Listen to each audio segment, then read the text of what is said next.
Hello guys, commerce ലോഗ്സിൻ്റെ പുതിയൊരു ക്ലാസ്സിലേക്ക് സ്വാഗതം. ടൈപ്സ് ഓഫ് റിസർച്ച് ആണ് നമ്മൾ ഡിസ്കസ് ചെയ്തുകൊണ്ടിരിക്കുന്നത്. പാർട്ട് ത്രീയിൽ ഔട്ട്കത്തിൻ്റെ ബേസിലും ടൈം ഹൊറൈസൻ്റെ ബേസിലും എങ്ങനെ റിസർച്ചിനെ ക്ലാസിഫൈ ചെയ്യാമെന്നാണ് നമ്മൾ പഠിക്കുന്നത്. Okay, on the basis of outcome research is classified into pure and applied. പ്യുവറും അപ്ലൈഡും ആണ് ബേസിക് ക്ലാസിഫിക്കേഷൻ. പിന്നെ ആക്ഷൻ റിസർച്ച് വരുന്നുണ്ട്. അപ്ലൈഡിൻ്റെ തന്നെ ഒരു സബ് ഡിവിഷനായിട്ടാണ് വരുന്നത്. പിന്നെ on the basis of time horizon, longitudinal, cross sectional, panel study. നമുക്ക് ഓരോന്നും ഡീറ്റെയിൽ ആയിട്ട് നോക്കാം. Firstly on the basis of outcome. എന്ത് ഔട്ട്കമാണ് നമ്മുടെ ഒരു റിസർച്ച് തരുന്നത്, എന്താണ് നമ്മുടെ റിസർച്ചിലൂടെ നമുക്ക് കിട്ടാൻ പോകുന്ന ഔട്ട്കം, അതിൻ്റെ ബേസിലാണ് പ്യുവർ അഥവാ അപ്ലൈഡ് എന്ന് ക്ലാസിഫൈ ചെയ്യുന്നത്. പ്യുവർ റിസർച്ച് എന്ന് പറഞ്ഞാൽ തിയറിയിലോട്ട് കോൺട്രിബ്യൂട്ട് ചെയ്യുന്നതും അപ്ലൈഡ് റിസർച്ച് എന്ന് പറഞ്ഞാൽ റിയൽ ലൈഫിലോട്ട് കോൺട്രിബ്യൂട്ട് ചെയ്യുന്നതുമാണ്. ഓക്കെ, പ്യുവർ റിസർച്ച് നമുക്ക് ഡീറ്റെയിൽ ആയിട്ട് നോക്കാം. എന്താണ് pure research? Research concerned with generalisations and formulation of theory. Okay, generalisation അല്ലെങ്കിൽ തിയറി ഫോർമുലേഷൻ ഇതിലോട്ടൊക്കെ കേന്ദ്രീകരിച്ചുള്ള റിസർച്ചാണ് pure research. It is meant to add to the existing body of knowledge and does not necessarily produce results of immediate value. Real ലൈഫിൽ നമുക്ക് apply ചെയ്യാൻ പറ്റുന്ന ഒരു result ആയിരിക്കില്ല തിയറിയിലോട്ട് അല്ലെങ്കിൽ ഇൻഫർമേഷനിലോട്ട് ആഡ് ഓൺ ചെയ്യുന്ന രീതിയിലുള്ള ഔട്ട്പുട്ട്സ് ആയിരിക്കും പ്യുവർ റിസർച്ച് തരുന്നത്. പ്യുവർ റിസർച്ചിൻ്റെ മറ്റ് പേരുകളാണ് fundamental research and basic research. Pure research exploratory in നേച്ചറാണ്. എക്സ്പ്ലോറേറ്ററി റിസർച്ച് നമ്മൾ കണ്ടു, ഇതുവരെ ഇല്ലാത്ത ഒരു ഇൻഫർമേഷൻ നമ്മൾ കണ്ടുപിടിക്കുകയാണ്, എക്സ്പ്ലോർ ചെയ്യുന്നതാണ് എക്സ്പ്ലോറേറ്ററി റിസർച്ച്. അപ്പോൾ പ്യുവർ റിസർച്ച് ആ ഒരു എക്സ്പ്ലോറേറ്ററി ക്യാരക്ടർ അതിൻ്റെ അകത്തുണ്ട്. എന്തെങ്കിലും പണ്ട് കണ്ടുപിടിച്ച സാധനം ഇപ്പോഴത്തെ ലൈഫിൽ അപ്ലൈ ചെയ്യുവല്ല, ഒട്ടും അറിയത്തില്ലാത്ത പുതിയൊരു കാര്യം നമ്മൾ തിയററ്റിക്കലി പറഞ്ഞു വെക്കുകയാണ് ചെയ്യുന്നത്. ഓക്കെ, ക്യൂരിയോസിറ്റി ഡ്രിവൺ ആണ്.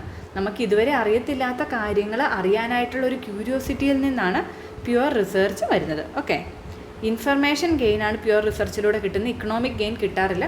ഇൻഫർമേഷൻ ആഡ് ഓൺ ചെയ്ത് പോകത്തുള്ളൂ. അല്ലാതെ ഈ കമ്പനിക്ക് എങ്ങനെ ലാഭം ഉണ്ടാക്കി കൊടുക്കാമെന്ന് ഒരു റിസർച്ച് നടത്തി അതൊരിക്കലും പ്യുവർ അല്ല, അത് അപ്ലൈഡ് ആണ്.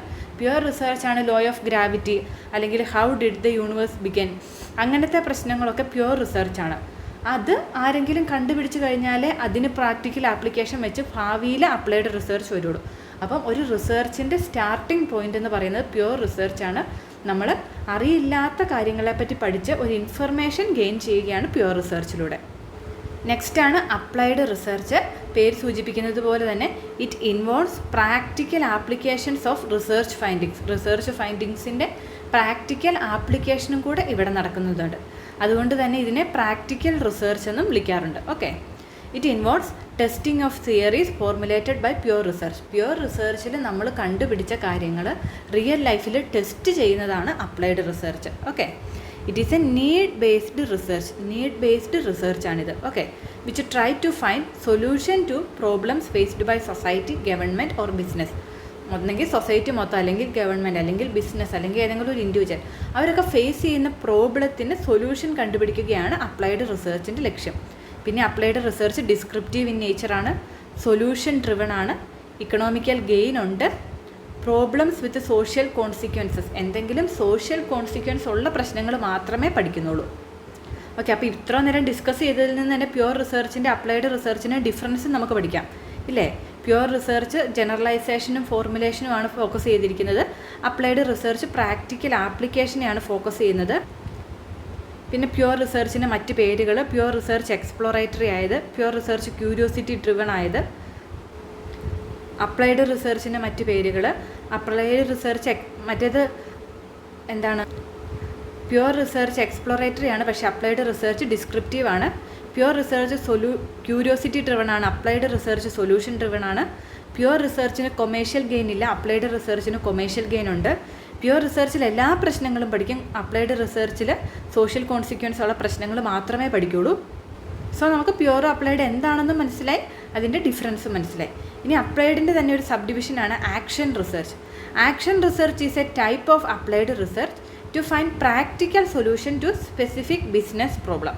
എന്തെങ്കിലും സ്പെസിഫിക് ആയിട്ടുള്ള പ്രോബ്ലത്തിന് പ്രാക്ടിക്കലായിട്ട് ആ ഒരു പ്രോബ്ലം വന്നതിന് ശേഷമായിരിക്കും നമ്മൾ റിസർച്ച് നടത്തുന്നത്. ഇവിടെ എന്ന് പറയുന്ന പ്രോബ്ലം ആര് ഫേസ് ചെയ്തോ അയാൾ തന്നെയായിരിക്കും researcher. Here research is undertaken by researcher to improve his own practices and no third party is involved.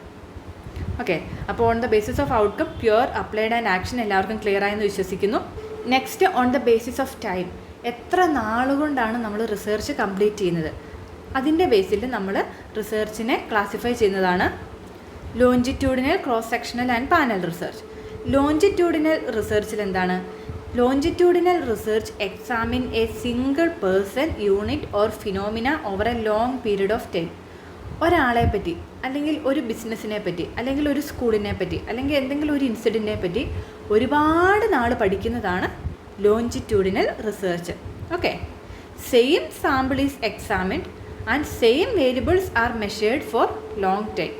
Same ആൾക്കാരുടെ അടുത്തുനിന്ന് കുറേ നാളത്തേക്ക്, ഇപ്പോൾ ഈ വർഷം കളക്ട് ചെയ്യും, അടുത്ത വർഷം കളക്ട് ചെയ്യും, അങ്ങനെ ഒരു 5-6 വർഷത്തേക്ക് സെയിം സാമ്പിളിൽ നിന്ന് ഡേറ്റ കളക്ട് ചെയ്ത് അത് അനലൈസ് ചെയ്ത് നമ്മൾ നടത്തുന്ന റിസർച്ചാണ് longitudinal research. Okay, as a studies for longer period, it helps to identify and establish both short term and long term changes in variable. Short ടേമിൽ വേരിയബിൾസിന് വരുന്ന ചേഞ്ചസും ലോങ് ടേമിൽ വരുന്ന ചേഞ്ചസും, അല്ലെങ്കിൽ ആ ഒരു പർട്ടിക്കുലർ സ്റ്റഡീനെ കൃത്യമായിട്ട് പഠിക്കാനായിട്ട് ലോഞ്ചിറ്റ്യൂഡിനൽ റിസർച്ചിലൂടെ പറ്റും. കാരണം നമ്മൾ കുറേ നാൾ സെയിം സാധനം പഠിക്കുവാണ്. സോ നമുക്ക് കൂടുതൽ ഡീപ്പായിട്ടുള്ളൊരു അണ്ടർസ്റ്റാൻഡിങ് ലോഞ്ചിറ്റ്യൂഡിനൽ റിസർച്ചിലൂടെ ഉണ്ടാകും. പക്ഷേ ലോഞ്ചിറ്റ്യൂഡിനൽ റിസർച്ചിൻ്റെ ഒരു പ്രോബ്ലം എന്ന് പറഞ്ഞാൽ ഭയങ്കര എക്സ്പെൻസീവാണ്. കാരണം നമ്മൾ കുറേ വർഷങ്ങളെടുത്ത് നടത്തുന്ന ഒരു പഠനമായതുകൊണ്ട് തന്നെ എക്സ്പെൻസീവാണ്. ഓക്കെ, അതുപോലെ തന്നെ an extended period may lead to longitudinal survey respondents dropping out during the study. ഇപ്പോൾ നമ്മൾ ഒരു 100 പേരുടെ അടുത്തു നിന്ന് നമ്മൾ ഈ വർഷം ഡാറ്റ കളക്ട് ചെയ്തു, അതേ 100 ആളുകളുടെ അടുത്തു നിന്ന് വേണം അടുത്ത വർഷം കളക്ട് ചെയ്യാൻ. പക്ഷേ ആ 100 പേരിൽ ഒരു 20 പേര് ഇന്ത്യ വിട്ടുപോയി, ഒരു 5 പേര് മരിച്ചുപോയി. അപ്പോൾ നമ്മൾ എന്ത് ചെയ്യും? അങ്ങനത്തെ ഇഷ്യൂസൊക്കെ ലോഞ്ചിറ്റ്യൂഡിനൽ റിസർച്ചിൽ വരും. ഓക്കെ, പക്ഷേ ഒരു സ്റ്റഡി അല്ലെങ്കിൽ ഒരു ടോപ്പിക്ക് കൃത്യമായിട്ട് പഠിക്കണമെങ്കിൽ നമുക്ക് ലോഞ്ചിറ്റ്യൂഡിനൽ റിസർച്ച് വേണം. പക്ഷേ എക്സ്പെൻസീവാണ്, അല്ലെങ്കിൽ പ്രാക്ടിക്കൽ ഡിഫിക്കൽറ്റീസ് ഉണ്ട്, സെയിം ആളുകളുടെ അടുത്തു നിന്നൊക്കെ നമുക്ക് ഡേറ്റ കളക്ട് ചെയ്യാൻ പാടാണ്. സോ അങ്ങനെയൊക്കെ വരുന്നതുകൊണ്ടുള്ള പ്രാക്ടിക്കൽ ഇഷ്യൂസ് ഉള്ളതുകൊണ്ട് അധികമായിട്ട് ലോഞ്ചിറ്റ്യൂഡിനൽ റിസർച്ച് ചെയ്യാറില്ല. കൂടുതലും നമ്മൾ സ്റ്റോക്ക് മാർക്കറ്റ് പെർഫോമൻസ് അല്ലെങ്കിൽ പ്രോഫിറ്റബിലിറ്റി അതൊക്കെ നമുക്ക് സെക്കൻഡറി ഡേറ്റ ആയിട്ട് കിട്ടും. അപ്പോൾ അങ്ങനെയുള്ള ഏരിയാസിൽ മാത്രമേ കൂടുതലായിട്ട് ലോഞ്ചിറ്റ്യൂഡിനൽ റിസർച്ച് നടക്കാറുള്ളൂ. ഇനി അടുത്തതാണ് cross sectional. Cross sectional research examine changes between participants at a single point of time.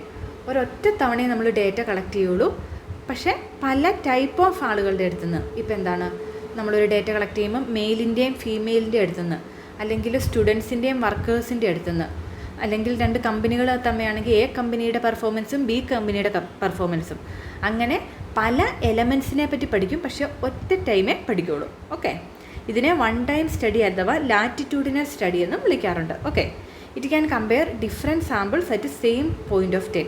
ലോഞ്ചിറ്റ്യൂഡിൽ എന്താണ്, സെയിം സാമ്പിളിനെ പല ടൈം പീരീഡിൽ നമ്മൾ കളക്ട് ചെയ്ത് അതെല്ലാം കൂടെ കമ്പയർ ചെയ്യുക.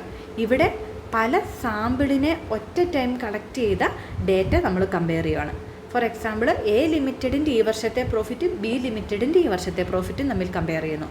ലോഞ്ചിറ്റ്യൂഡിനിൽ വരുമ്പോഴും എയുടെ കഴിഞ്ഞ വർഷത്തെ പ്രോഫിറ്റും എയുടെ ഈ വർഷത്തെ പ്രോഫിറ്റും തമ്മിൽ കമ്പയർ ചെയ്യുന്നു. ഓക്കെ, ക്ലിയർ ആയില്ലേ?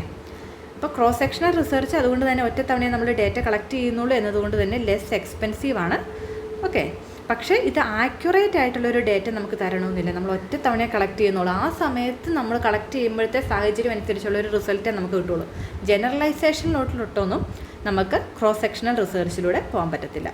Okay, it provide a definitive relation between cause and effect variables. Cause and effect റിലേഷനൊക്കെ പഠിക്കാൻ ക്രോസ് സെക്ഷണൽ റിസർച്ചാണ് നമ്മൾ കൂടുതലായിട്ടും യൂസ് ചെയ്യുന്നത്. Example, study differences in attitude among youth and older people. 2 type of സാമ്പിളാണ് യൂത്തും older പീപ്പിളും. എന്താണ് പഠിക്കുന്നത്? അവരുടെ ആറ്റിറ്റ്യൂഡിനൽ ഡിഫറൻസ്, ഓൺലൈൻ ഷോപ്പിങ്ങിനെ പറ്റിയുള്ള അവരുടെ ആറ്റിറ്റ്യൂഡിൻ്റെ ഡിഫറൻസ് ആണ് പഠിക്കുന്നത്. അപ്പോൾ 2 കാറ്റഗറിയുടെ അടുത്തുനിന്ന് ഒറ്റത്തവണ ഡേറ്റ കളക്ട് ചെയ്ത് നമ്മളിങ്ങനെ നടത്തുന്ന പഠനങ്ങളാണ് ക്രോസ് സെക്ഷണൽ റിസർച്ച്. ഇനി അടുത്തതാണ് പാനൽ സ്റ്റഡി. പാനൽ സ്റ്റഡി എന്ന് പറയുമ്പോൾ ലോഞ്ചിറ്റ്യൂഡിൻ്റെയും ക്രോസ് സെക്ഷണലിൻ്റെ ഫീച്ചേഴ്സ് ഉണ്ട്. നമ്മൾ പല സാമ്പിൾസിൻ്റെ അടുത്തുനിന്ന് പല വർഷങ്ങളിലായി ഡേറ്റ കളക്ട് ചെയ്യുന്നു. ഇപ്പോൾ ഫോർ എക്സാമ്പിൾ, എ ലിമിറ്റഡിൻ്റെയും ബി ലിമിറ്റഡിൻ്റെയും പെർഫോമൻസ് 10 വർഷത്തെ അനലൈസ് ചെയ്യുന്നു. അപ്പം എയുടെയും ബിയുടെയും തമ്മിലും കമ്പാരിസൺ നടക്കുന്നുണ്ട്. എ കഴിഞ്ഞ 10 വർഷങ്ങളിൽ എങ്ങനെയാണെന്നുള്ള ഇൻറ്റേർണൽ കമ്പാരിസണും നടക്കുന്നുണ്ട്. രണ്ടും നടത്തുന്നതാണ് പാനൽ സ്റ്റഡി.